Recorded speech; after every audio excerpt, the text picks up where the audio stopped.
going to talk about, make a little disclaimer on some foundation training, because honestly, a lot of times when I start teaching somebody foundation training, they get worse and they're harder to adjust.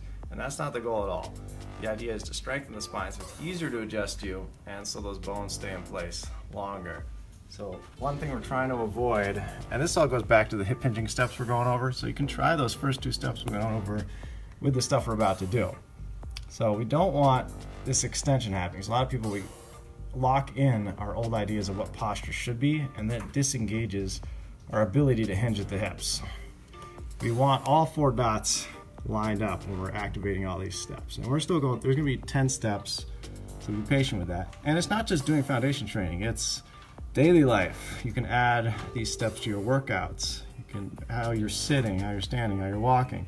So it's not like you're wasting time doing these steps, you're just adding one step at a time. You spend a whole week on each step, that's really going to help. So the first step was the feet, second step was loading the hamstrings, and you're going to see all these steps in combinations with the workout we're doing. It's actually for the shoulders today, but it's still for the spine to strengthen that. So take your time with the steps. Get this right so you're not compressing your spine. As you can see in these pictures, with the head shifted back, that jams the spine down. So both these guys have a similar problem, whereas these erector spinae muscles, which are here, are pulling down. Tight, overdeveloped erector spinal muscles can pull our spines too far into extension, forcing our hips forward and disengaging the hip hinge. When getting into the right stance, you will learn to feel tension being built up in these erector spinal muscles. We're not only stretching, but we're engaging the hip flexor and the deeper spinal muscles. You can see the deep erectors here being stretched as we engage the hip flexors even more, forcing the hips into the socket, creating tension in our spines, making them stronger. Jamming all those spinal joints in together, and it pushes the hips forward. So you'll notice all these hip hinging exercises are getting the hips underneath you, lining this dot up with the heel, just like over here. The other problem is when we get the head back, we can't engage those abdominals and shorten them as we should.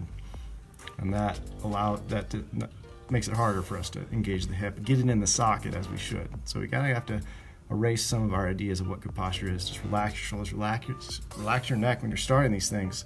Start from the feet, start from the hip, and then add the neck last. All right? Our postural distortions will actually become more apparent when we get everything in line, our ear, shoulder, hip, and heel. You can see here I have excessive rounding in my thoracic area and too much curvature in my lower back. When we go into that extension posture, these things are just harder to see, and people even say like, oh, I think you have better posture. You have great posture. Once we get everything lined up, we can see those imbalances a lot more. And you can see just the strain there on the tissue. Engaging, getting all the steps in, and really take your time with these steps. This is something that will get harder over time. The more you do it, because your spine will get stronger, and you'll be able to fight against those dominant muscles.